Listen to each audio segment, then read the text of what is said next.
Typhoid बुखार हुआ है, जिसकी वजह से आहिस्ते आहिस्ते चारपाई पे आ गए हैं, बिल्कुल डिसेबल हो गए हैं। हाथ पैर ये देखिए ऐसे हो गए हैं, फिंगर्स नहीं बिल्कुल सीधी हो सकती। ये देखें, और पैरों की भी फिंगर्स ऐसे ही हो गई हैं। टांगे इतनी वीक हो गई हैं कि ये खुद से नहीं उठ सकते।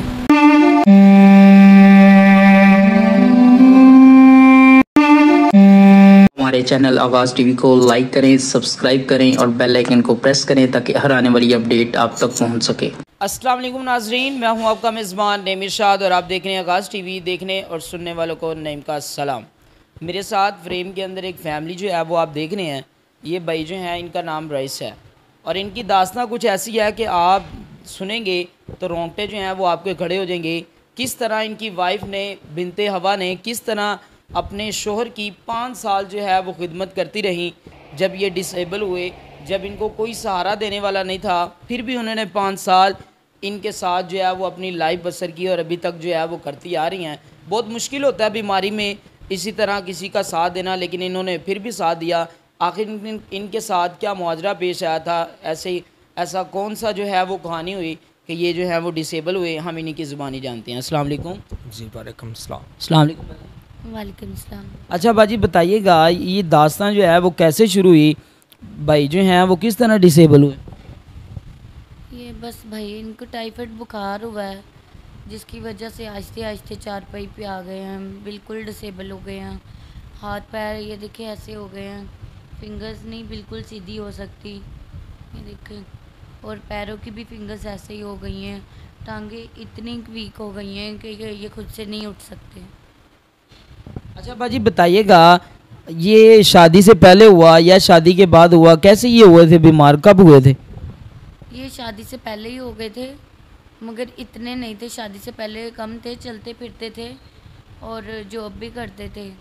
ये शादी के बाद दो तीन साल के बाद तकरीबन ज़्यादा ही होते गए, और अब तो बिल्कुल ही आपके सामने मैं खुद उठाती हूँ और खुद ही इनके सारे काम करती हूँ, खुद ही वॉशरूम में लेके जाना, सब कुछ खुद ही करती हूँ। अच्छा बाजी बताइएगा, कैसे जो है वो आपकी शादी हुई? क्या ये आपके ख़ानदान वाले थे? किस तरह, क्या फैमिली जो है आपकी फैमिली, भाई की फैमिली आपको सपोर्ट कर रहे हैं, आपके साथ खड़े हैं या नहीं खड़े?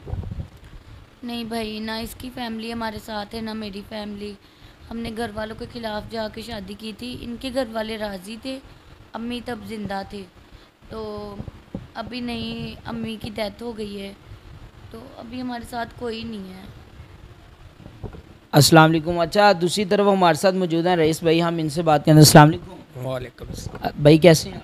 जी ठीक। अच्छा भाई बताइएगा, शादी का सिलसिला जो है वो कैसे शुरू हुआ? आप कब बीमारी का शिकार हुए? हाँ भाई, शादी का बस ये है कि मेरे छोटे भाई की शादी थी, तो बस हमारी वहीं पे, मतलब कि ये मेरे मामू की बेटी हैं, तो हमारी वहीं पे मुलाकात हुई, तो वहीं पे बस तो मुझे ये पसंद आ गई। तो मैंने अम्मी से बात की, मैंने अम्मी को कहा कि मैंने कहा कि मामू से रिश्ता पूछें। तो मैं उस टाइम मतलब कि बीमार हो चुका था, टाइफाइड मुझे हुआ था, टाइफाइड की वजह से बस ना इस तरह वीकनेस आना स्टार्ट हो गई थी। मगर मुझे यहाँ तक पता नहीं था कि मैं यहाँ तक पैरालाइज ही हो जाऊँगा, बिल्कुल ही चल फिर भी नहीं सकूँगा। तो अम्मी मना करने लगी हैं, तो मामू ने भी मना कर दिया।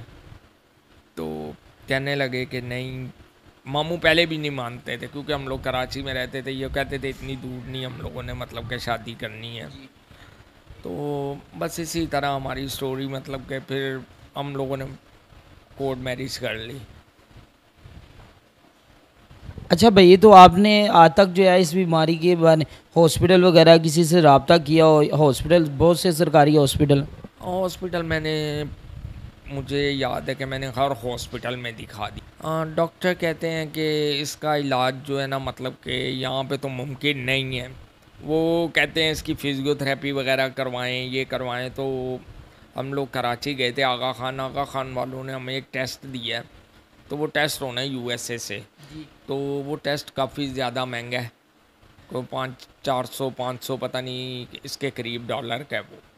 तो क्या जब ये होने के बावजूद क्या आपकी फैमिली, आपके बहन भाई आपका साथ नहीं दिया उन्होंने?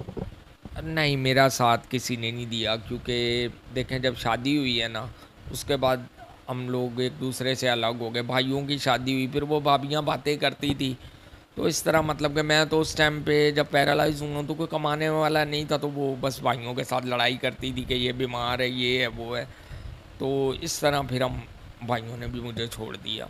नहीं तो भाई हमने देखा आपके 2 बच्चे हैं, कैसे आप जो है वो गुजारा कर लेते हैं, क्योंकि आजकल मुल्क के अंदर महंगाई जो है वो बहुत ज़्यादा, किस तरह ये सोर्स ऑफ इनकम क्या है?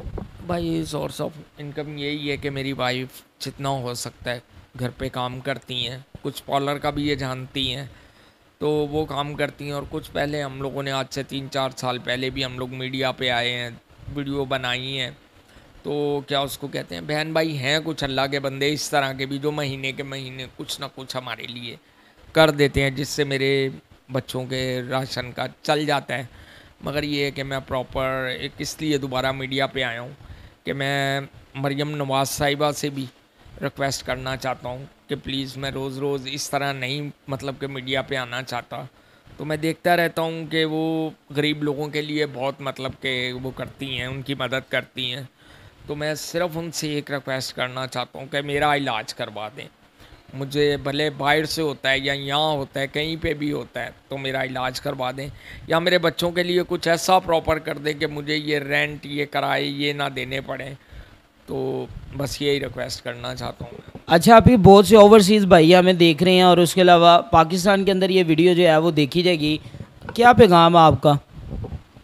मैं अपने भाइयों से बस यही कहना चाहती हूँ कि जो साबिर हैसियत है, जिनको अल्लाह पाक ने अपनी रहमत से नवाजा है, वो मेरे हस्बैंड के इलाज में, इनके टेस्ट में मदद करें कि हमें पता चल सके कि इनका कहाँ से इलाज है या इस बीमारी का क्या नाम है। वो डॉक्टर ने कहा था कि इस बीमारी का नाम ही नहीं है कोई, ना तो ये पोलियो है, तो वो ना ये आपको पता है कि फालिज का अटैक है कि कोई ऐसा हो जाए। तो उन्होंने कहा है कि ये टेस्ट के बाद बीमारी के नाम का पता चलेगा कि इसका इलाज मुमकिन है भी है या नहीं भी। टेस्ट के बाद सब कुछ पता चलेगा।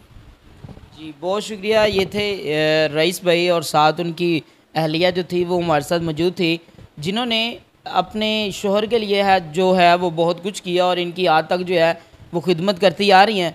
हम तमाम ये जितने लोग भी ये वीडियो देख रहे हैं और आला हुक्मरान जो है वो ये वीडियो देख रहे हैं, हमारी आपसे गुजारिश है कि खुदारा इनकी मदद करें ताकि ये अपना इलाज जो है वो करवा सकें और अपनी खुशी ज़िंदगी जो है उसको बसर कर सकें।